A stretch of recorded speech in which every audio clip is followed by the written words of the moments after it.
Hey everybody, this is the AFZ podcast, and today we're making a cocktail, the Blueberry Smash. From now on, we're going to be having drinks and recipes and stuff at the beginning, so you can tag along, make yourself a drink, and hang out with us while we talk about Magic the Gathering.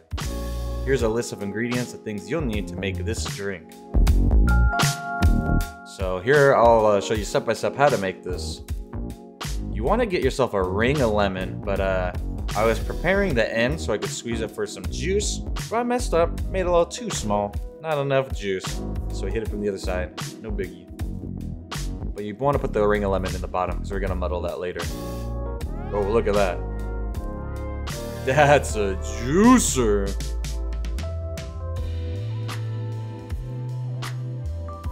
Next up, we got the thyme. So with thyme, all you really want is the leaves. You don't want to get the stem. This part's going to make it bitter.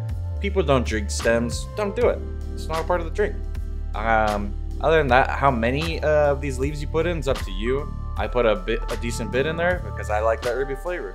If you don't, just put a little bit to garnish. No big. Next up is some blueberry jam. No fresh blueberries right now, but I wanted something fresh and something to remind me of spring, so that's why I made this drink.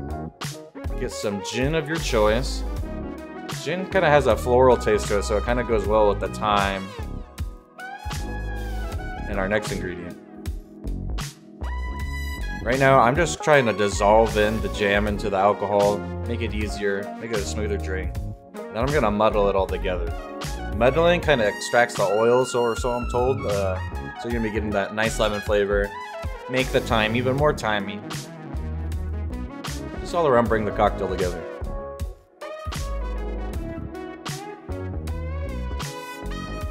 And you want to get those little juicy bits at the bottom. It's got all the flavor.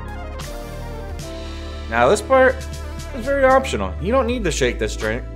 You could just pour it over some ice. You're good to go. I just shaked it because, you know, it made it colder quicker.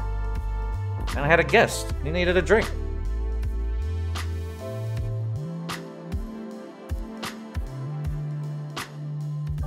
And then, yeah, maybe you've seen online people use like the other strainer, the more fine strainer. It's a smash. You don't need to be all worried about how it looks. It's a rustic drink. Having a little bit of time in there, no big deal. Adds a little flavor. That's character. So the rough strainer at the end of the shaker should be fine. Add your ice to the cup. Top her off with some ginger ale. Canada Dry. Just adds a little bit more sweetness to it. Mask the gin funk so you just get the floral notes. Add a little sprig of thyme to the top. Make it look all fancy. Drink looks fancy, you feel fancy. That's a blueberry smash.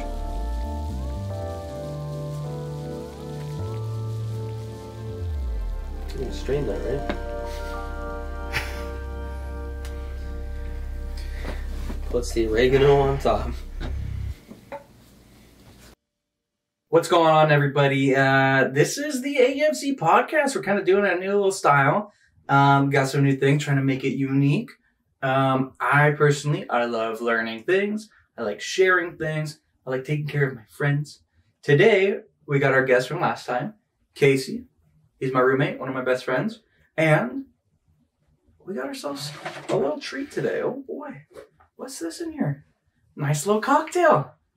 Oh, blueberry in here. Oh, yes. Wait, this is a zombie token. The zombie token? No. You can hit a cocktail out of there. So yeah, the whole thing about the AFZ podcast from now on is we're going to talk about magic. I'll have a guest, or I'll have like some imaginary floaty head right here, and we talk about magic.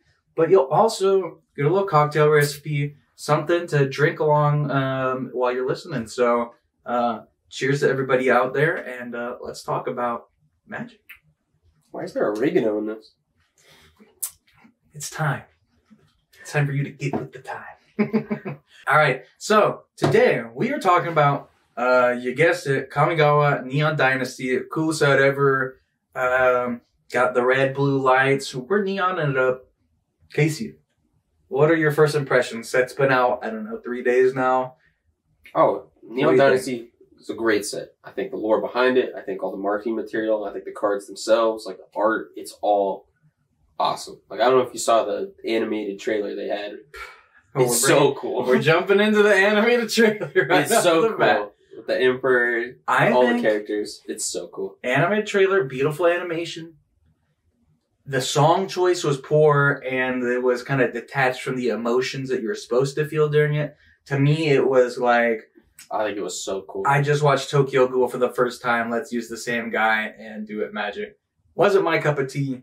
Go check out the new Attack on Titan opening if you want to see a good anime opening, but I guess it's not really opening. But that's like the kind of, I think it was missing, it was missing the love that goes into creating an anime versus, it's just a magic project. They don't do this kind of stuff, so there's no love that goes into it, in my opinion. It doesn't have the same amount of people being fanatical about it. I don't know. Hot take. Everybody loves it. Yeah, it's great. Everybody loves it. I think Magic should be applauded for doing stuff like that. It is cool that they did it. And it was made by the Japanese studio, so... Yeah, it's cool stuff. That's really cool. My other favorite one is the El Drain one, just because you got the gingerbread people that running one full up. That one's hilarious. That one's perfect. It's I great. love that one. We're going crazy. Yeah. Or Derek. Sorry. Yeah, whatever you want to call them. Is there any cards that you've added to decks? Any things that have been like new from the set that you're like, oh, that's going in this deck? As far as adding cards and not creating new commanders, I would say Ishin's a good support card for anything that like revolves around attack triggers. You could slot him in there. He's 3 mana, doubles attacks. Throw him in Kalia.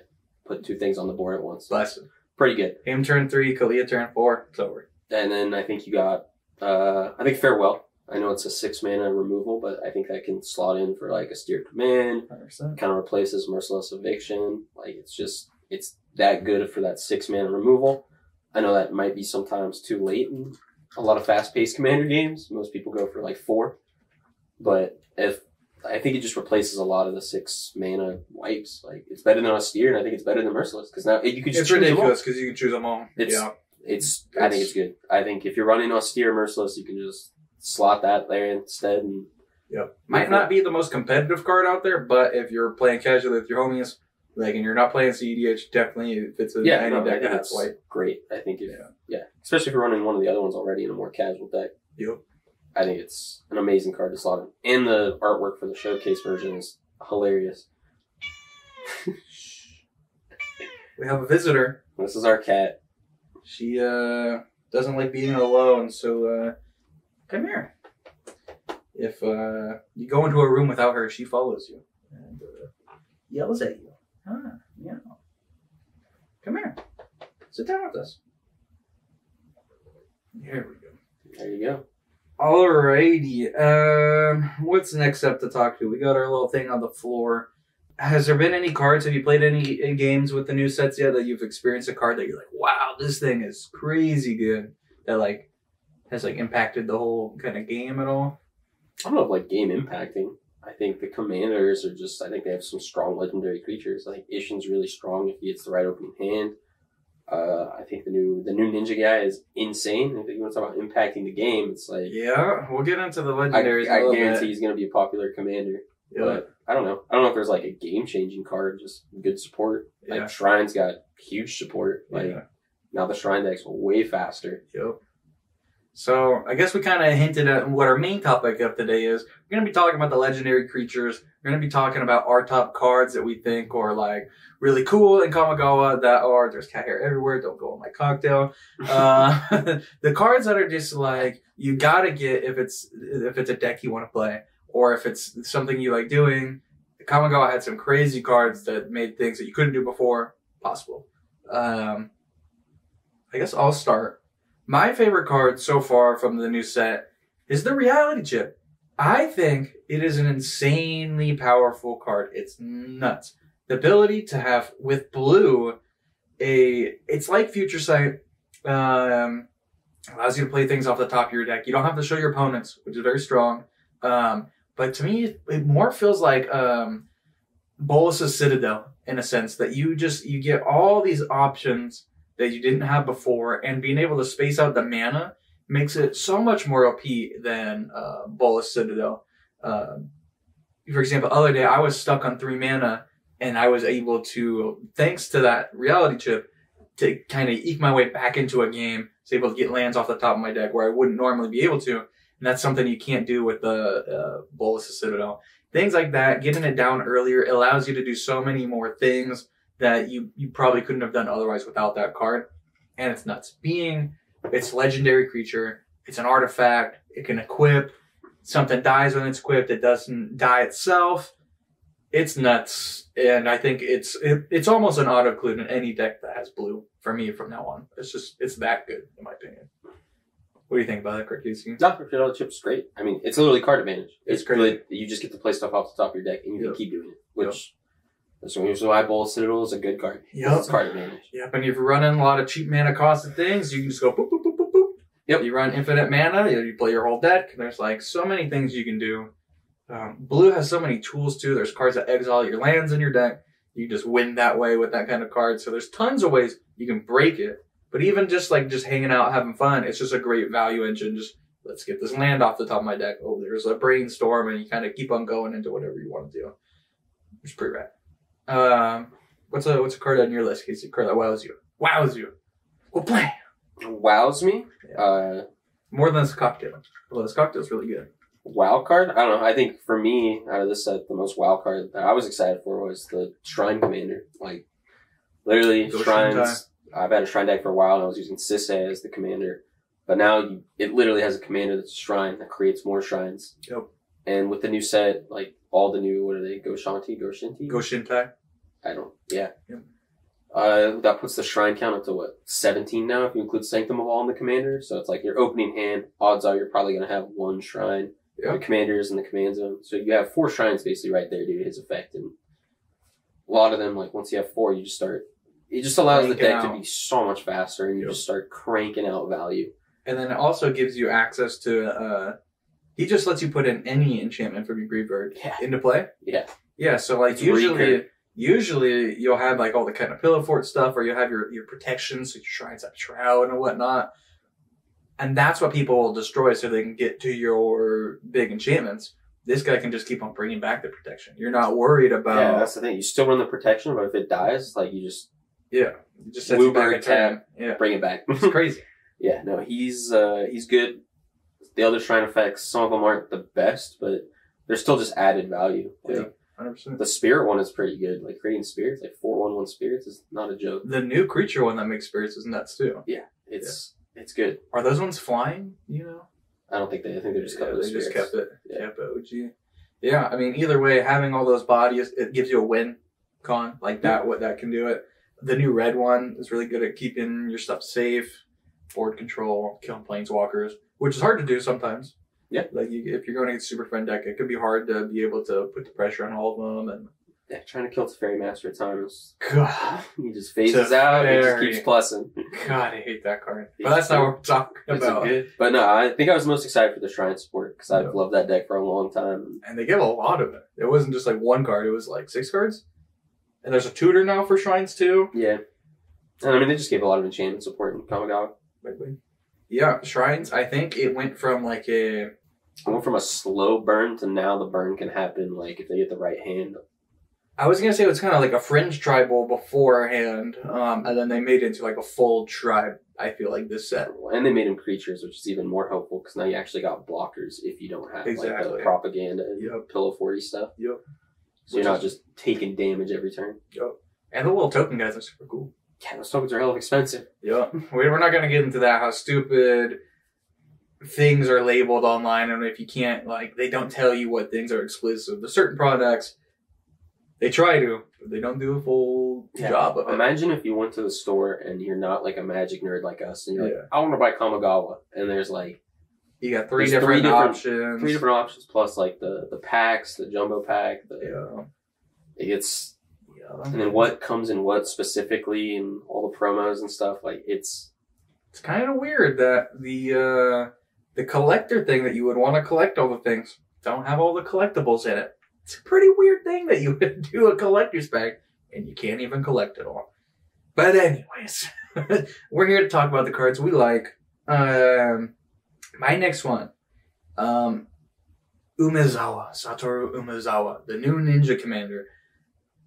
Is it really ninja though? That's the thing about the card. It makes you become a Naruto character and you get to choose your own way of the ninja with this deck. You get to say, that's a ninja. That's a ninja. And basically what that means is all huge CMC feeders are ninjas. The warping, game-bending freaking creatures become a reality. And they're ninjas and they destroy everything. What's she doing? No, she's just over there laying down now. That's good. Got tired. But it's like Ulamog. Like, especially if you curve out correctly with that deck. 4-mana Ulamog. 4-mana Ulamog. Yeah. 4-mana Blightsteel. And of course it's unblockable. Yeah. You swing at someone with the Slither Blade, and then you slide in that Blightsteel, and they're just dead. One shot. Oh, hell yeah. So if you like to play that way, like, he is very good at that. Oh, yeah. Is it really Ninja Tribal? No. But is he good? Yes. The crazy thing is, too, you're running, if you have a Yuriko deck, you're literally running the same deck. You're running all the small 0 to 1-2 CMC things that are all unblockable, and then you just replace all those ninjas that you'd be popping in to burn with Yuriko, and you just put in some big boy baddie beaters, and then you're just popping off. And if you don't, like, get answered, like, the whole table has to turn on you basically right then and there, or else. Oh, he's a kill and sight commander. Once he's on the board, literally anyone could be dead at 100%, any second. 100%. There's so many ways to end the game or just like ruin everyone's experience. You could, on that turn 4, because he costs 3 mana, I think, to get out. And you could 4 to use the ninjutsu. Yeah. That next turn, you get like a Blightsteel down, or you could get like an Eldrazi with some big Annihilator number, and then you could just play Turgid on turn 5. I mean, you just steal everybody's stuff. Or you just core augur him. Yeah. Jin Atraxis, and like, if someone can't respond to you, everyone discards their hand at turn 4. It's messed up. It's messed up. And that's like the worst part. Like, that's already so so many bad things you can do with it. But the card also has card advantage. Yeah. That's like the other, like, inexcusable thing for me about this card. That's the other thing. You get to look at the top 3 and then pick the best one put in your hand. Not only does he synergize well with any big creature, he also filters for He looks for them. I was playing a game and I drew into them, and I'm just like, this is, if they don't kill your small guys, if your big guys you can keep on cycling, get even better big guys out there. He himself can ninjutsu into something. It's crazy. It's a multiplayer game. Sometimes people are playing shrines and they don't have creatures in the beginning, and he can punish the entire board for that. So, very crazy commander. Blue and black, some of the best colors. It's just an unbelievable, super strong commander. I don't know if it's like a CEDH kind of dealio, but like in like terms of power level, on par with like Kulia, something like that can just like drop in a big boy, warp the whole game that everybody's like. I think he's gonna be super popular for a long time. A, because he's a ninja. B, and he's sick. The artwork is the coolest thing. The promo card is so cool. It's just one of those cards like it just has everything you want. Yeah, it has everything. It's made by the Metal Gear Solid artist. Of course you want it. The Ninja Planeswalker. Of course you want it. It's made by the Omaiwa Moshinderu freaking meme guy. It's great. Beautiful. Love it. All right, Casey, what's your next card? What card do you think's cool? I think the new, I think Sonata, the Dawn Crown, the Spirit Kirin is really cool. I think the ability just to basically make X spells that target a bunch of things, cheap as hell, like Curse of the Swine, the new March cards, like, it's some crazy value that you can get early with her. Or I guess it's the Spirit. Whatever. Yeah, I don't know what it is. But it's just some crazy value that there's certain X cards that are so good now, like that are awesome.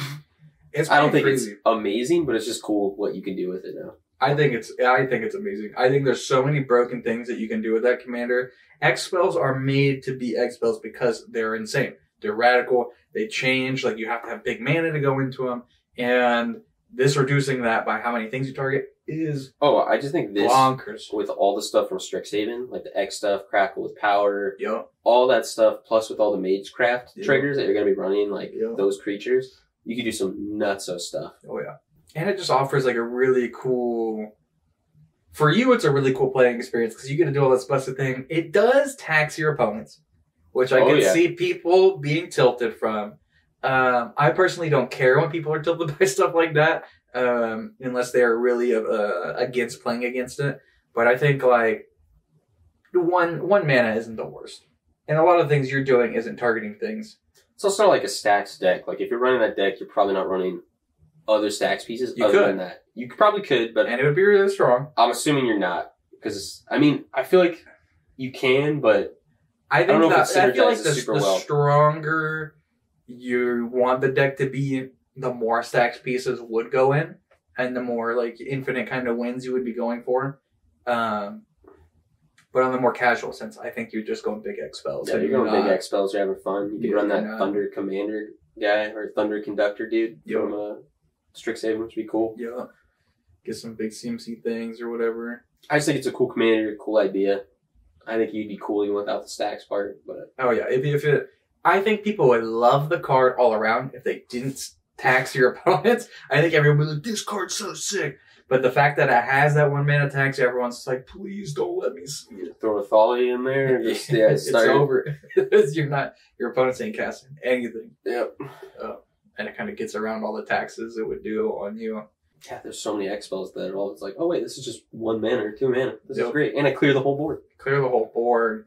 You can tap everybody's permanents. You can deal mass damage to everything. Crazy things that you can do. I think it's super cool. It's super fun. I think it's it's a cool new idea. It is a cool idea. Yeah. Definitely. I want to see somebody play it. I haven't seen anybody play it yet. It can do crazy things. I assume. I've only seen the combos online, like on Twitter and stuff. I haven't seen them actually done, but I'm excited to play against one, hopefully. I will not build that, but maybe somebody on the command dudes will. Cool. My next card I want to talk about is, how do I pronounce it? Shurikai, the Genesis Engine. It's the new vehicle's secondary commander. It's the mech. 4 mana, 8/8. You're tapping it to make pilots. Draw 2, discard 1. I think it's busted. And I think its main reason for being busted is that you can build it so many different ways. I'm going to build it in a vehicle heavy way because it just sounds like a lot of fun. I want to have a bunch of mechs. I want the lands to be the space lands in the future. I want to be all space themed. Just a super cool, fun, casual vehicle deck. That's what I'm looking for out of it. But I've seen some really cool ways to build it online. You can do polymorph threats where you're making the token, you're transforming that into your Genetaxes, into your Sun Titans, into whatever big white and blue creatures that you want, to then Elish Norn, stuff like that. And then you're kind of warping the game right there and there.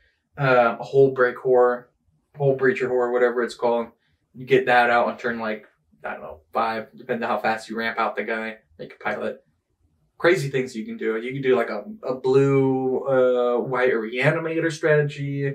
You could do just control because you're just having basically a draw engine as a commander, to where you don't need really creatures, and your creatures are colorless, so you can use like board wipes that kill colored things, to kind of get around things. You can just run board clear tribal with that deck, draw out combo somehow.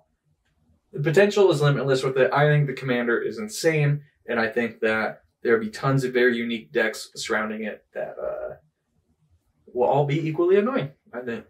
No, I think the card itself is good. It's a 4 mana draw engine when it comes out that creates its own ability to crew, and the pilots crew for 3? 3, yep. So then you just start hitting people with 8/8s really quickly. Yep. So, I mean, it's just a good card. It's an artifact that sits on your board and helps you draw while creating basically crew fodder. Yep, Or creates the army. whatever you need him for. Yep. So it's a good card. That's really good. And if you have ways to untap him during each player's turns and stuff, you can just get going crazy. I think, yeah. But yeah, I don't think it's not really super complex. It's just pretty. I think it's just pretty openly busted, and most people know that. There's not many commanders that say draw 2. That's it. Yeah. Value engines, dude. Value They're good. engines. Sometimes the best commander is just value engines. It's true. That's why Sithis is an OP Enchantress Sithis commander. is crazy. Nuts. Yeah. Anything that just gets you that draw for easy 1 mana For playing your deck. Yeah. Bonkers. All right, Casey, what's your next one that you got on there? Alright, we'll talk about the cool sword guy, Ishin. Double attack triggers. It's pretty straightforward. Well, We had it with Wolfguard, but now we got it in Mardu colors. Yeah. And there's so many cool Mardu cards that can trigger off of that. It's just so cool. And he looks cool. Like, and He he's does 3 look mana. really cool. He's a 3 mana. Awesome card. Burly old dude samurai. It's so cool. It's just Mardu has so many options with the double attacks. And it's cards that you control, so you could run all the enchantments that trigger off of attacks. All that stuff. I think it's so cool. And with all that colors, there's so much you can do with it. It's so fun. Today we were playing a game and you get to run like all the goad enchantments. So where the trigger or whatever happens, it would be at the red, white, or black one. It happens twice. Black one, the opponent's losing 4 life or gaining 4 life. I don't know what the red or white ones do. It doesn't really matter. Yeah. But you're getting double value. You got the Revenge of Ravens. You have the protection spells. Do I attack them? I lose 2 life and then gain 2 life for 1 each creature. It's kind of a lot. And all those things kind of add up. And that's like the safety way of playing it. You can go in with your crazy attack triggers that like on attack things. There's that one enchantment that's like 4 mana. And it went from like a 50-cent card to now like $20. Gives your creatures +2/+2 when they attack. Gives them +4/+4. And really good in that deck. It's just those colors have so many good attack triggers. So many cool things. Especially like Boros and like, I guess Rakdos too. Like, just those color combos are good. Like Aurelia, the War Leader, like you get attack twice. Yeah. Imagine swing with a Tolly with that guy out. That would be sick. Crazy, right? Yeah. It's so cool. Yeah.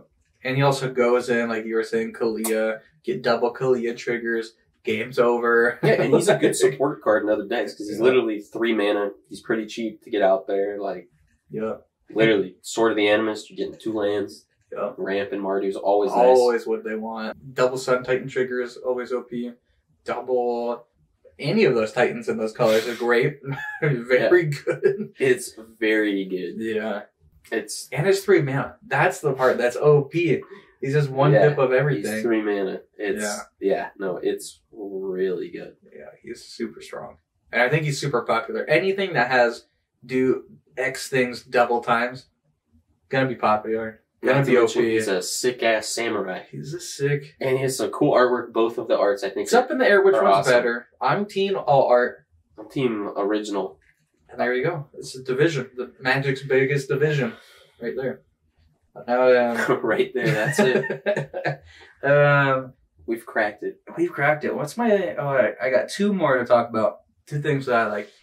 Hidetsugu. He is... Oh my god. He is beautiful. He is... expensive. He can be very expensive. It's kind of ridiculous. I saw today $1,000 for the red one.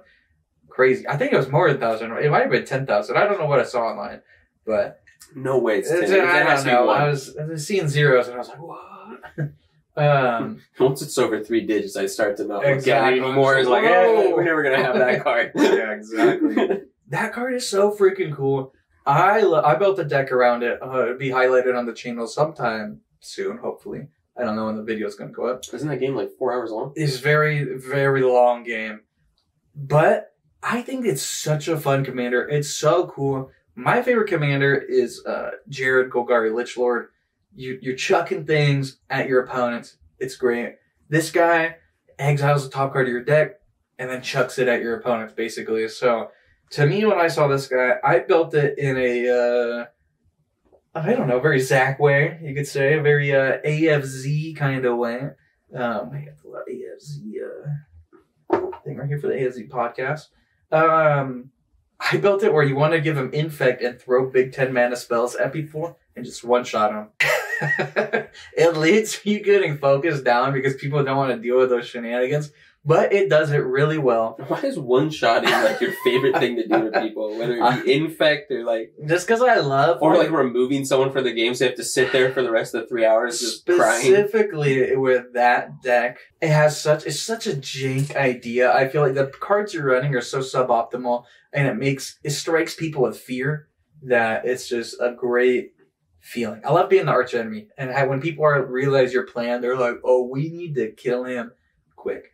Deck, it's just awesome. It does that. Its ability allows you to scry for the top of the deck. You get to see what you're going to be throwing. You worked out really good when I played it, but definitely got some hate. I don't know. But I definitely think it's a commander that a lot of people have fun playing. To me, I took apart my Prosper deck and put that guy together because in my mind, it's just a way more fun an interactive commander. There's a whole bunch more things that you can do with it. It has its own kind of toolbox built into it. You get to draw cards, you get to strike cards, you get to hurt people. It's a very versatile commander. I think that's always super strong. Doesn't lend itself to kind of common archetype interactos, kind of doing like aristocrat-y kind of things. But I think it's super cool, super fun, and probably can be played amongst all kind of power levels. Kind of like what I think about it. But I enjoy the card a lot. And I think people will not enjoy playing against it, but when they play it, they'll enjoy it. Where's the two commanders you built are both the one-shot ones with the ninja guy and this guy? Because somebody's got to be the arch enemy.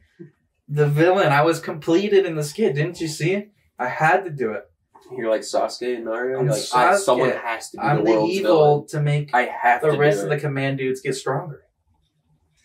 That's it. Gotcha. Survival of the fittest. Yeah. You got to get stronger to survive. Yeah. Well, you've created a monster out of Caleb. Good job. A literal monster, man. That guy beat me up in one of the last episodes, too. I mean, yeah, you pushed him to just build some crazy strong decks. Over here, you're like, yeah, let's proxy Guy's Cradle in a deck. Whoa! That did happen, guys. It did come out, but there was a Guy's Cradle in the last episode. And I'm glad we didn't see it. Would have been OP. There's a reason that card's expensive. Yeah, there is. Nuts. I guess on the more casual side of things, my next card is, we've already briefly touched about it, was Farewell. I think from like a casual, 6 mana, I know that's pretty late game apparently. Pretty cash. Yeah. I think it's such a good removal now. It's basically just a better Ugin effect. 100. Because it hits everything, where Ugin doesn't hit colorless. Yeah, but Ugin's... I mean, Ugin's special because he stays on the board and then you can just keep going. Yeah. Ugin's sick. Ugin's sick. Ugin's probably one of my favorite Magic cards, period. I love Ugin. He's so cool. So cool. But Farewell is a very cool card as well. It just replaces all the ones that all the other 6 mana, like white. Just goes into it too, like I was saying with the... Where you just run Merciless and that and just double exile everything. There it is. Genesis engine guy. You can run board clear tribal because your commander's not a creature. OP. Like, things like that are OP. And having all the options. Yeah, the fact is you get to choose too, so you get to specifically choose the ones to harm your opponents while if you're like a supreme enchantment deck and no one really has enchantments, you're like, yeah, I'm not going to pick that one, but everything else, get rid of it. Yeah. Like, to me, when I read that card the first time, I was like, or more? more. It's not like 1 or 2 or something, or more. It's like, really? This is what they wanted to do? Farewell to the idea that there's power creep because it exists. Like, there you go. Power creep's always going to be a thing. Yeah. And it's crazy that it was in the standard set, too. It wasn't like a commander exclusive. That part's pretty crazy to me, too. I'm pretty sure there's like a standard, like a black-white control list now that probably runs Farewells and stuff. It's good. It's crazy. It's rid of, card. like, you could main deck that and, like, anything your opponent's sideboard, you got it. You got the card in the deck to just be like, sorry, gone. Like, whatever you got to counter exile too is super strong. Because it's crazy. like, Avison, nope. All that stuff's indestructible. Nah. Yeah. Get it out of here. Only thing that counters it, sweet. The one where you can bring him back from exile? Yeah. Or what? Umbrus? Is an Umbrus buff? Umbrus buff. Watch Except out. it's the wrong colors, but... Watch out, ladies and gentlemen. Umbrus coming through. Yeah, no, the card's insane. Goes in probably every single... It's 2 white pips. Yeah. Goes in every single white deck. Yes, That's good. It. I think it's a great board clear. If the game gets to 6 mana, it's a good board clear. And it's like, what, Merciless Eviction or whatever the one before was white and black? Yeah. Yeah, so this is the best mono white removal spell, mass board clear thing. Probably the best in Orzhov as well. Only better for Zach is if it was exile lands. That's the only thing that would make it better. Baby, give it to me, Magic. Wizards, do it. 8 mana, exile all your opponent's lands. Let's Opponents. Yeah. You might as well just have a All right. card that says 8 mana, I win the game. Give me a Draco reprint that says it's 16 mana, colorless, destroy all opponents' lands. And it's Awesome. a 3/3 with flying, haste, infect. That's what I want. Magic. A 1/1 with haste, infect that does that. Please. Why? Because that'd be crazy. Hopefully you're never on the creative team for Magic. I would take it a little bit more seriously, but I would push for that. I'm serious about bumping up the power creep, guys. I would think a 16 mana 1/1 with flying, You know what? haste, I'm thinking infect. green needs 1 mana ramp spells, guys. Like Nature's Lore, Rampant Growth. Get them 2 lands. Yeah. This thing is 3 visits, too slow. I think we need 1 mana ramp for green. Hey, man. I think they get 2 basic lands. out I of see it. green getting its own mana grip one day. Just wait. Mana Cradle or something shitty like that. My God. Yep. They make green the artifact color and they say for That's the problem with fast mana, though. The more different cards they print, the more consistent it is. In their opening hand, odds are they're going to have one of them. And It's true. If you ever watch like the EDH content, everybody's got it every game basically. So, some games people don't even get a turn because the game's over by the time it would get to their turn. which is pretty funny to watch, but Is that fun, though? it's kind of funny. You say GG nerds, bam, Gone. Game was over before you even looked at you didn't look at your opening hand and you lost. Oh yeah, I'm mulligan. Yeah, I lose. Okay. Like The setup, the Not- shuffle mulligan process is longer than the actual gameplay. yeah, it's not something I want to play against, but it is very fun to watch, in my opinion. I mean, because they're all combo decks, and everyone that's playing that already knows the combo, so it's so Yeah. quick. They're like, and search, grab it. Okay. Yeah. Handshake. Yeah. Something that is as surprising as losing on turn 1 is my next card and how freaking expensive it is. And I had no idea. I thought it was a garbage card. I thought it was good. I took it out of the deck instantly. I made a meme out of it in a video that I ended up cutting out just because I think the character was ridiculous. I'm talking. I saw him at $20. I'll put the price at the time of editing when he appears on the screen. I'm talking about the Kappa Cannoneer. He's like 18, 20. 1820. It's a ridiculous card. What's it? Improvise? What's it got? Improvise, ward 4, and whenever an artifact enters the battlefield under your control, put a +1/+1 counter on him, and it can't be blocked. Was it 6 and 2? 6 and 2 blue? 5 in a blue. 5 and a blue? So you got 5. You got 5 artifacts out. It costs 1 blue. You get a dude down. It's a 6/6. Is that what he was? 4/4. No, he's not that big. He is 4/4. 4/4.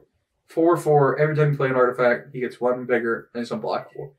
In my mind, it's a bad card in Commander. If you're playing artifacts, you're usually not thinking, I'm gonna get through with an unblockable turtle guy that gets bigger each turn. This is gonna be sick. In my mind, you're ramping out. You're doing some untapped things. You're trying to win via combo, kind of draw out your deck kind of dealio, where the Kappa Cannoneer doesn't really fit in. However, apparently in Legacy, it's just a gas of a card.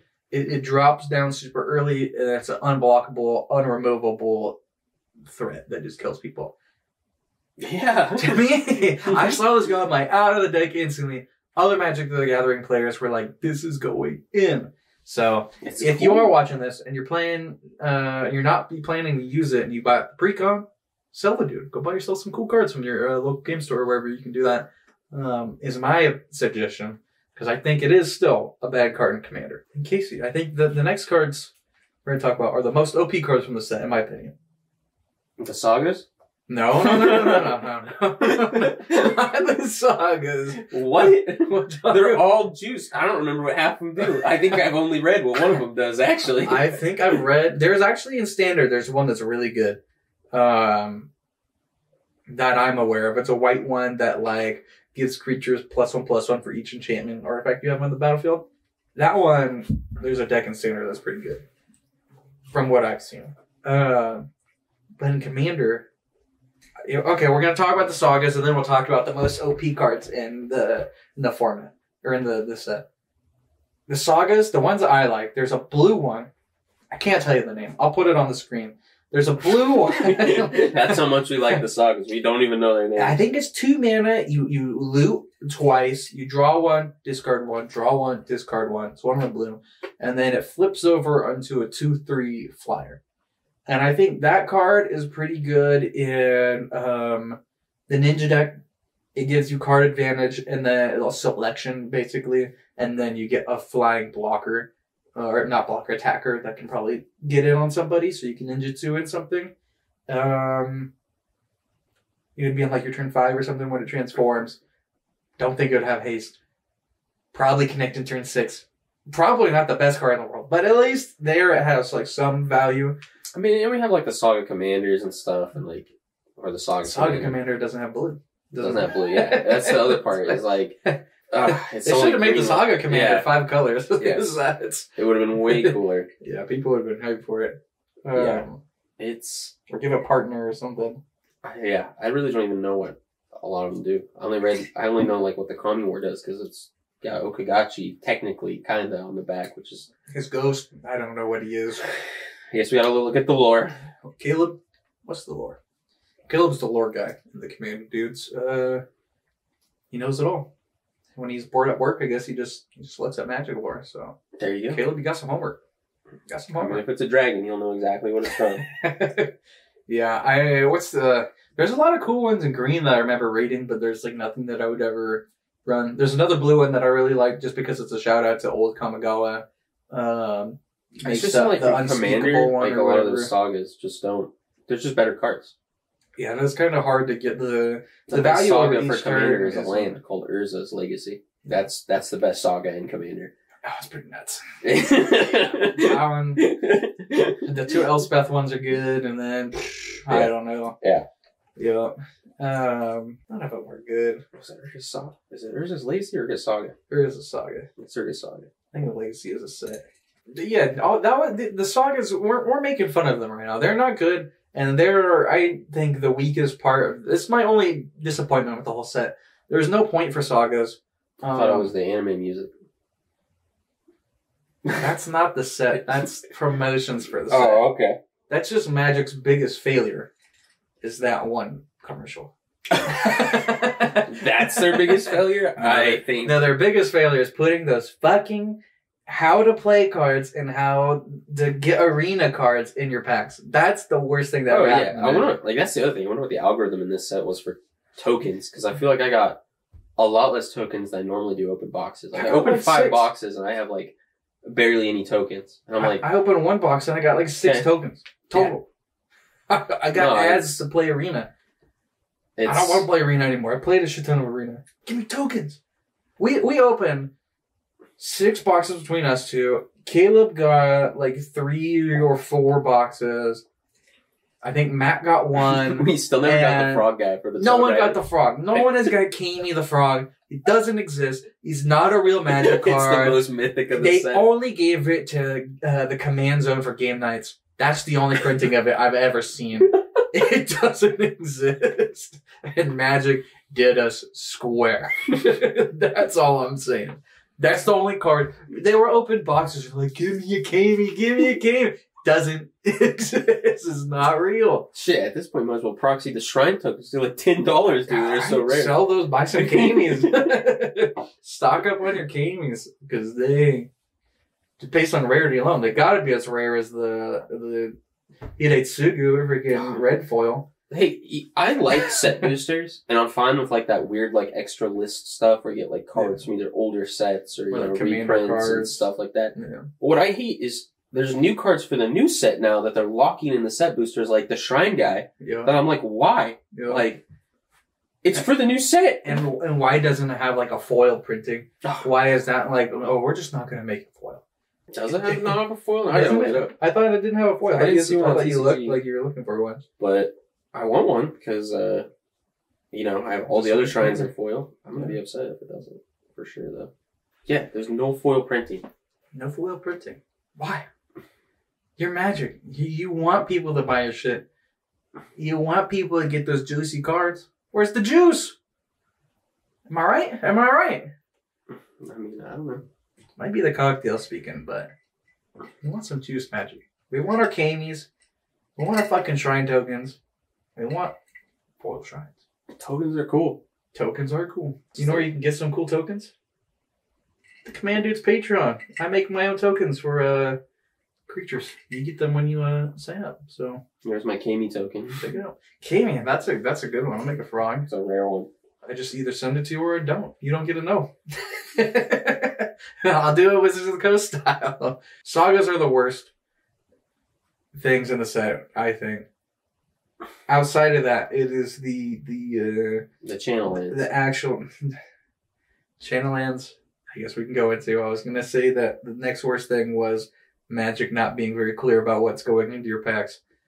And then we'll loop all the way around to the most OP thing in the whole set are the new lands that they introduce. I mean, the Shrine deck kind of just breaks them all, right? It's for like legendaries, they get reduced. The Shrine deck, they all cost 0. They cost 1, whatever. Yeah, whatever they cost. It's also the fact that they come in and they're untapped and you can just tap them for colors too. They're the best untapped thing. Like, it doesn't... I think they're good. I think the green one is obviously, what is it? Its channel thing is only 2 and it destroys something. So it's basically 1. Not just something. It's an artifact, enchantments, non-basic lands. like, even for somebody that likes blowing up lands, that's just toxic.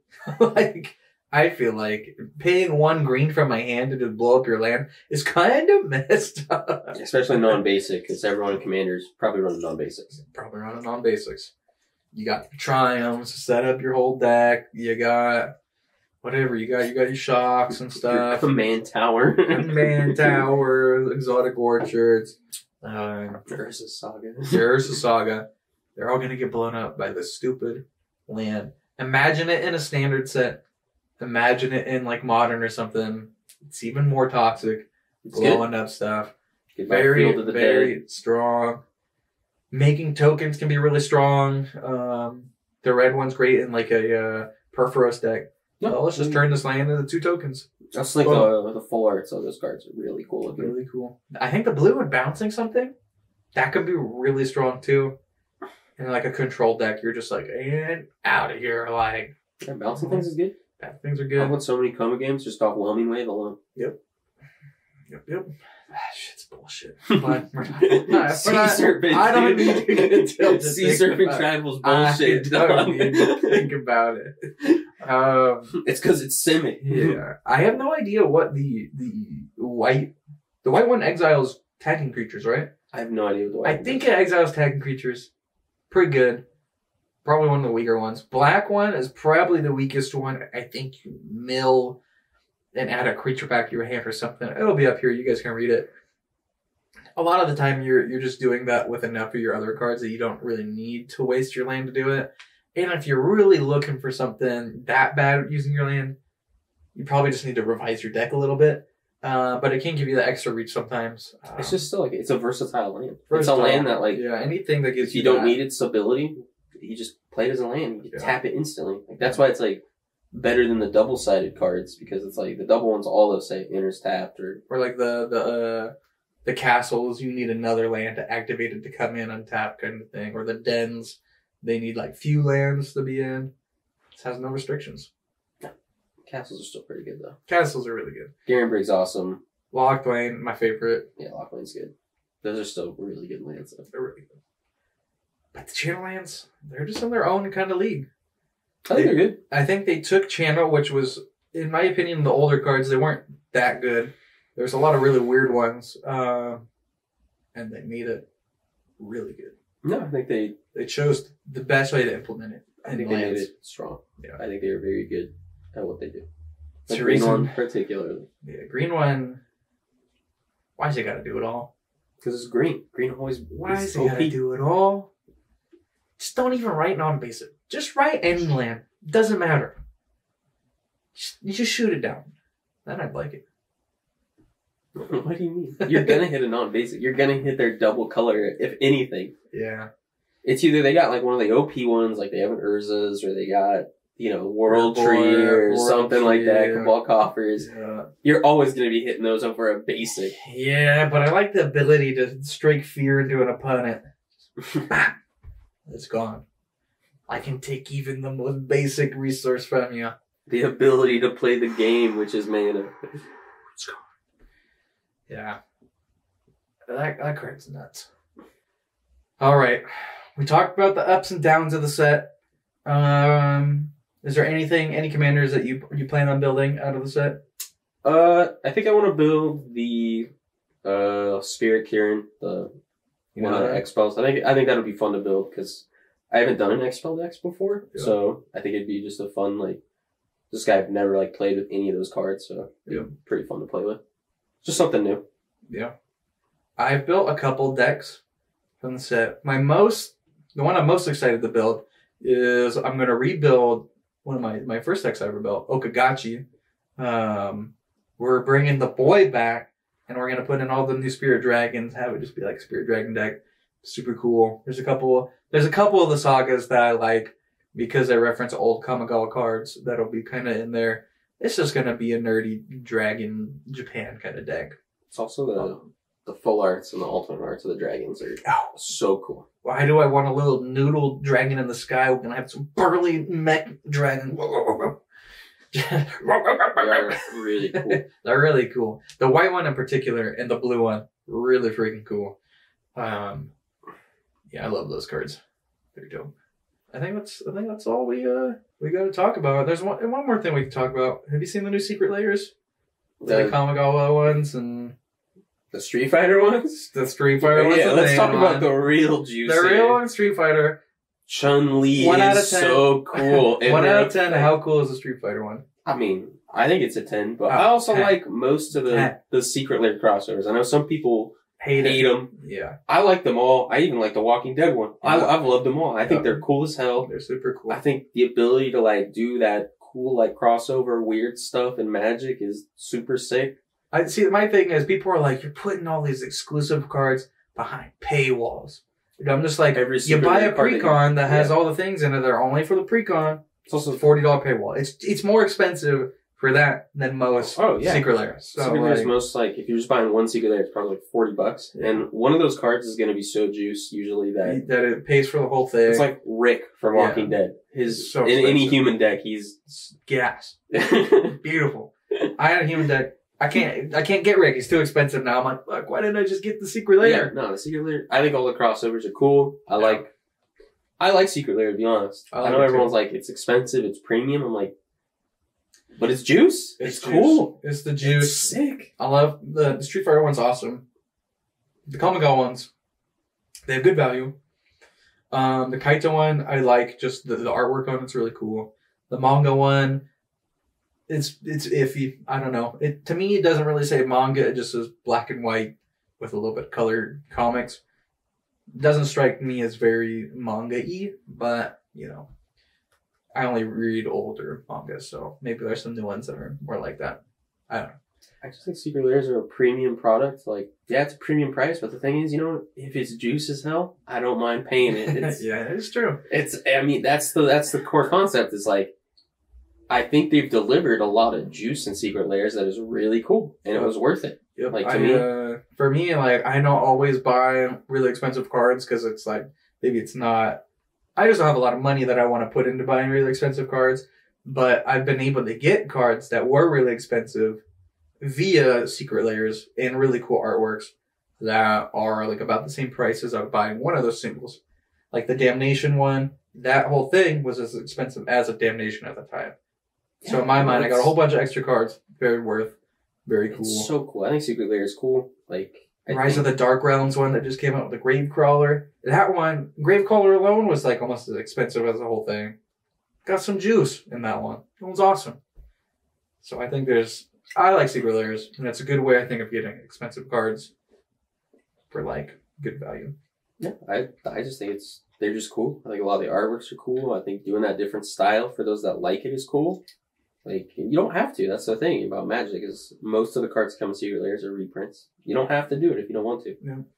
I now know their new commitment. Even when they do the they're gonna redo the Walking Dead cards normal cards in the future, I think, and then all the new crossover ones are gonna have a Magic equivalent if you don't want to do the crossover, which is cool. I don't know why you wouldn't. The Street Fighter ones are sick as hell. So cool. But it's Yeah, I don't know. I just think Secret Lair allows them to do some, you know, out of the box ideas and like some very unique artworks on stuff that they wouldn't normally do in like a normal set. Yeah. Which is, I'm all for it. Like, I don't know. It's Wizards. Like, I'm gonna give them their money anyway, so I'd rather have the shit that I'm paying for be dope as hell. Yep.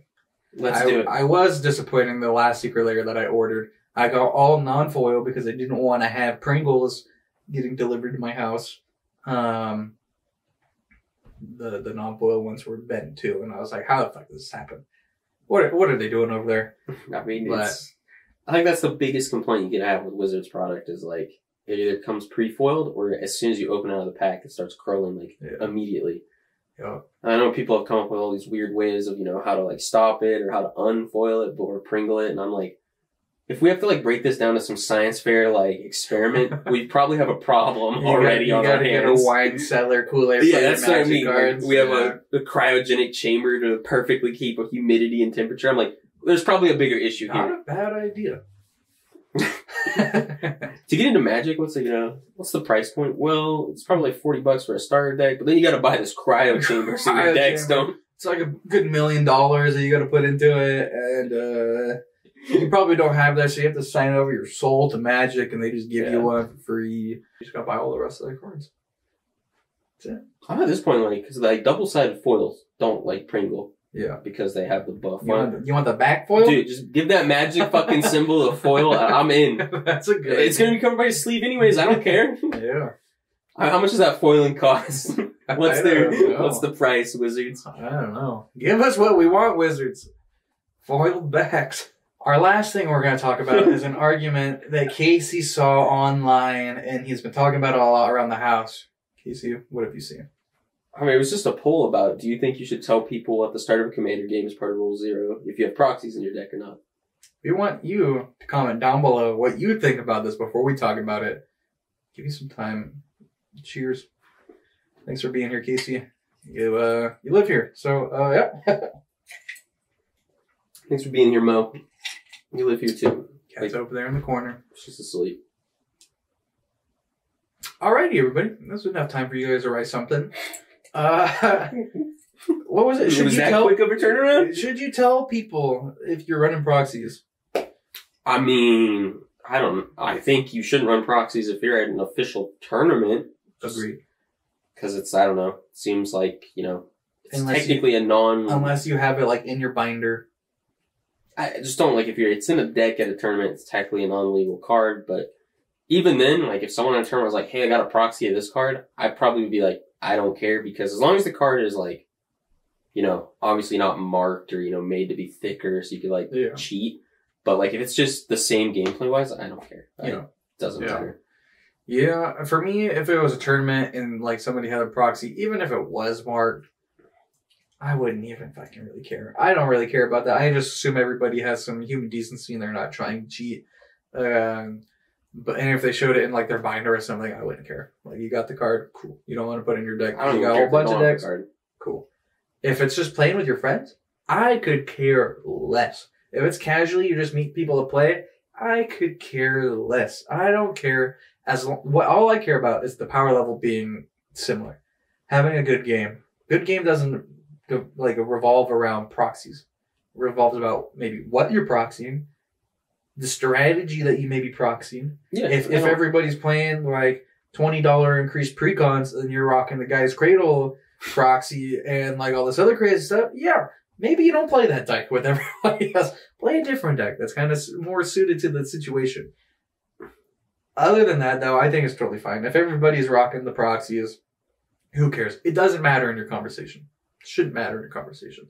No, I don't think Rule 0 should be about having fun. What everybody wants to do, what everybody wants to play against. Proxies shouldn't be in that conversation. I don't think it matters. I mean, I don't think proxying really has a impact. I personally don't proxy just because I like the feel of actual cards and I like, you know, fully owning a deck and there's something about it I just don't do. But like if someone else does, I don't care. It's like one of those things like the card's still effectively the same gameplay wise. Like I think what's more harmful to a game is, you know, people lying in Rule 0 or people not honestly saying things about what their deck does or leaving out, they have a 2-card infinite randomly that just wins them the game right away. Like that does suck when people do that. Yeah, I think Rule 0 should just be called the salt conversation about how to limit salt so that no one's surprised that no one feels like you got the rug pulled out from under them is what Rule 0 has developed for me now is like, this is what my deck does. These are the win cons. This is like the scariest thing that it could possibly do.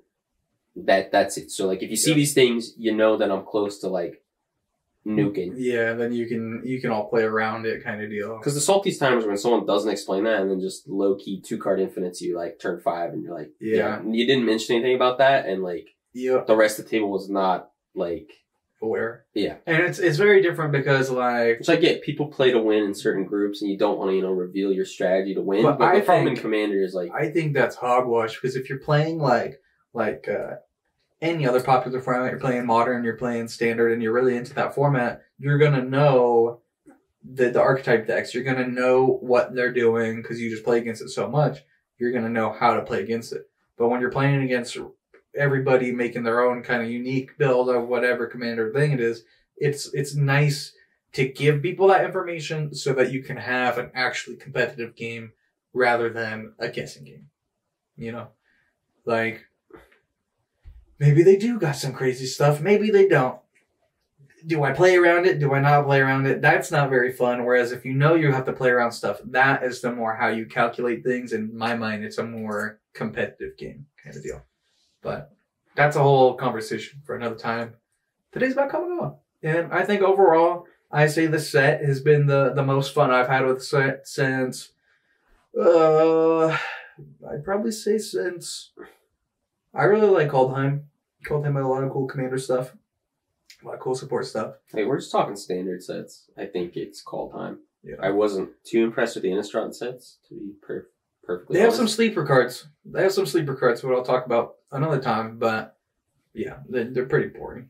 I mean, I There's love just Edgar too much. Markov. I There's love just too vampires. And you know what? I didn't like really any of the vampire cards in the set. That's how Playing the base. I was sad. I was like, yeah, this didn't do it for me. Yep. The werewolves were kind of still only the commander was a good werewolf. The rest of them sucked. Like, I don't know. They're the one green one that's yeah, I'd say Kaldheim was like, if we're going standard sets, I mean, obviously the legacy sets are probably, But then in recent time, that was the last set that I was really happy with. The new one, Kamigawa. Oh, Kamigawa was great. Yeah. It's one of the best standard sets for a while. I already killed it. Theme, love it. Meek's video, love it. Would have been a 10 out of 10 with an egg on it. But for now, it's just a 9 out of 10. All right, everybody. Thank you for watching. No one's going to understand. That one's for Matt. Cheers to everybody. Hopefully you made a cocktail and sat with us. If you enjoyed this conversation, let us know what you want to hear us talk about in the future. Definitely going to have on other guests. If you want other content creators to pop on here, let me know. I'll contact them. Have a nice little conversation. Make some drinks. Talk to them. Be a fun time. And yeah, stay classy, Magic.